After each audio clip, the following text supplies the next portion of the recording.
I'm gonna talk like this for the whole video because it solves all the problem, isn't it? I mean, it at least does for Real Madrid, because whenever they are in major tragedy, one eyebrow raised from the Don Ancelotti and all the problems are disappeared. Same happened in this game. They were 2-0 down at Anfield, and they came back and scored 5 past Liverpool. I mean, it just sounds absurd. This scoreline itself sounds so absurd, like 2-5 at Anfield. Because Anfield is one of the most difficult stadium in Europe to visit for opposition. But until Real Madrid came and said, hold my Champions Leagues. Literally, you just cannot write them off from the game and say whatever you want to say. They are winning Champions League this season again. I mean, who's there to beat? Bayern, PSG, Manchester City. I mean, who? Like, from tactical perspective, you could say that these teams are far more better. But time and time out, Real Madrid has proven that tactics aren't important in Champions League because you don't have to overcomplicate things. Keep it simple, play by your strength, and Ancelotti knows that. He doesn't overcomplicate things. He knows he has those pacey players who could kill you on counter-attacks like Vinicius Jr., even Luka Modric, Benzema, Rodrigo. He knows strength of his team, and that's why they are so successful. And the most important thing is that they make the most out of their chances. And that's one of the best thing of this Real Madrid team when it comes to European nights. Because each and every player will step up. Whether it's Benzema, whether it's Rodrigo, whether it's Valverde, whether it is even 37-year-old Luka Modric. He will run like an animal in that game. You just cannot describe these things. This team is European royalty. But on the other side, Liverpool, I mean, when letter L was invented, they were thinking about this team, Liverpool. L for Liverpool. Seriously, dude, you blew up 2-0 lead at Anfield. Come on, man, it's absurd to think about that. I know their current condition in the Premier League is not good. They are currently sitting on 10th position. But still, man, you took the lead in this game, 2-0 up. And certainly, how the heck you could blow it? The first goal from Vinicius Jr., Joe Gomez did not react quickly. I mean, there was a whole lot of time. I mean, if there were a better centre back than him, he could have easily closed down like Araujo. That's what he do. He reacts quickly to the players like Vinicius Jr. I mean, he's in the box. You just cannot give him a time like this. You got the momentum. You got the intensity. Just play with it. It's Anfield, baby. It's Anfield. The first half was the best thing happened for Liverpool this season. I mean, they were playing with that great intensity at Anfield. It literally felt like we are watching a Champions League game at one of the most difficult stadiums to visit. In the first 4 minutes, they found back of the net through Darwin Núñez, and it was a great pass from Mohamed Salah. Sleek pass, and that finish was cherry on top. And yeah, it's a good clip for Darwin Núñez for his skills and compilation video. And in next 15 minutes, Liverpool had another goal. And thanks to Thibaut Courtois' howler, I mean, and it was pounced on by Mohamed Salah, who needed that goal more than anyone on that pitch. And we thought that his redemption arc is completed. But Real Madrid, Carlo Ancelotti was having none of it. And Real Madrid got back into the game thanks to that goal from Vinicius Jr., which was really great finish. But I still think Liverpool's defenders should have reacted quickly, especially Joe Gomez. But still, you just cannot take anything away from that goal. It was all by Vinicius Jr. And from that goal, the remontada of Madrid started. But the thing is about that, Liverpool's was completely ass in second half. Of course, you know, Real Madrid plays with that counter-attacking football. We all know, so of course. Vinicius Jr. is gonna see a lot of ball, more of the ball, because he has that kind of pace and dribbling qualities. It's not a rocket science to understand. You should always double him up or always stick a player with him. If you give him that kind of time and space to work out, he will kill you. If you look at the game against Barcelona, Ronald Araujo is always sticked with Vinicius Jr. because he knows if he loses him out, he will create something out of nothing. You gotta respect that kind of player. But unfortunately, Liverpool have a right back like Trent Alexander-Arnold. I certainly cannot say much more about him. I mean, who made him fullback? That's it. That's all I wanna say. Anyway, the second goal of Real Madrid was another howler from that Alisson. I mean, what were goalkeepers doing? I don't know. And the pitch was like so slippery. I don't know who urinated on that pitch.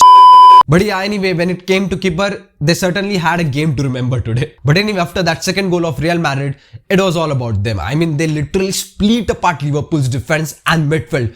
And if we are talking about Liverpool's midfield, yeah, it's one of the most highlighted problem of this season. Like, their midfield always gets open up, and as they play with that high line, you certainly need some kind of protection in front of your defense. You certainly need a better protection.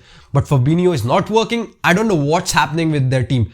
Like, Fabinho was literally pressing up high up on the pitch to Camavinga. And what was Cody Gakpo doing? What was he doing? Like, without the ball, he was as. You certainly are playing at number 10 position because Darwin Núñez is coming inside. It's your work, it's your job to press Kamavinga and force Real Madrid to play long, and from there you could win the second ball.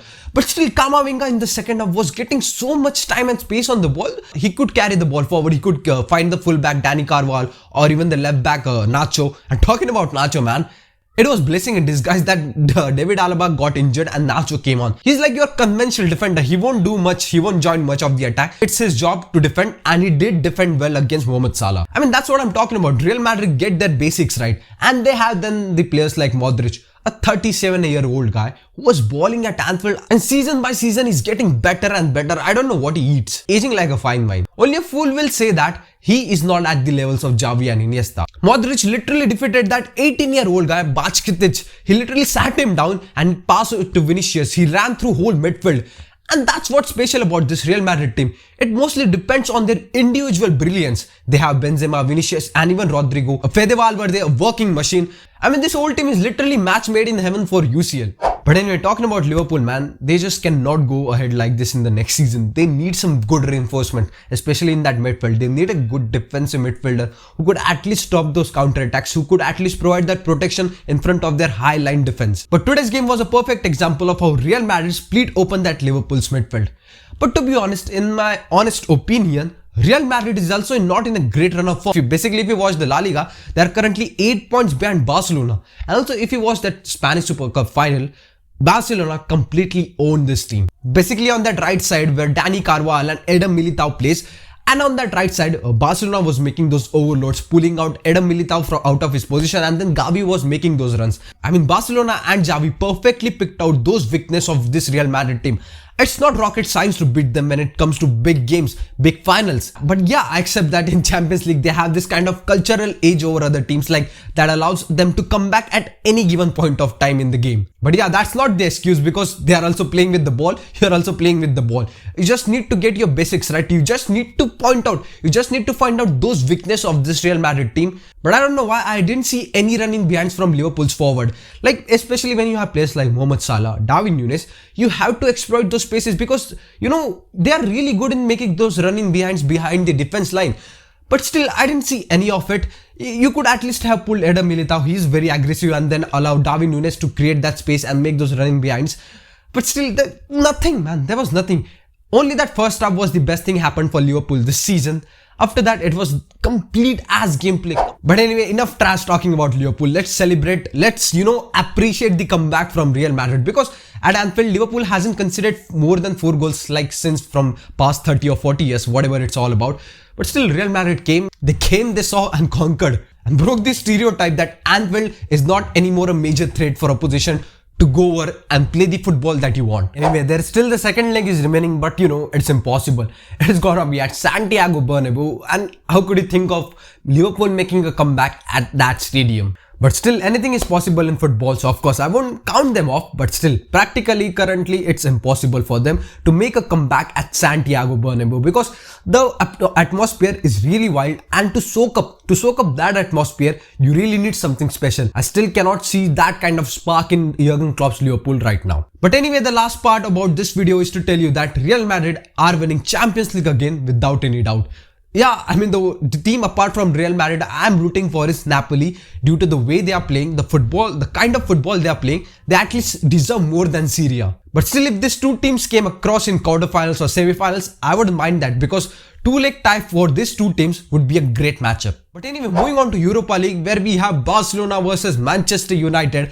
Let's talk a little bit about this game. Barcelona will go at Old Trafford without Pedri, Busquets, Gavi, and I don't even know how they are gonna play this game because Manchester United have better chances of winning this game without any doubt. And they will have players like Sabitzer, Licha are ready for this game. Most of the important players of their team are ready for this game. And when you see Barcelona, Pedri, Gavi are missing, Dembele is missing.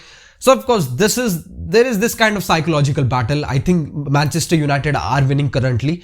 But still, it's European night, you just cannot say anything about it. And if Xavi pulls out this result, I think it's really gonna be a great victory. One of the most important victory in Xavi's era till now. So when it comes to lineup, especially in our midfield, we should go with Busquets, KCA and Frankie de Jong. Frankie de Jong should play as a number 8 over here.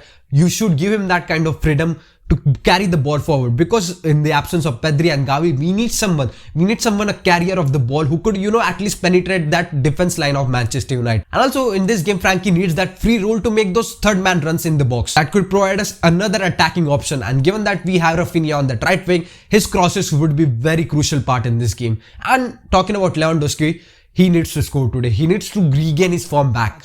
That's it. That's the short game preview of today's game.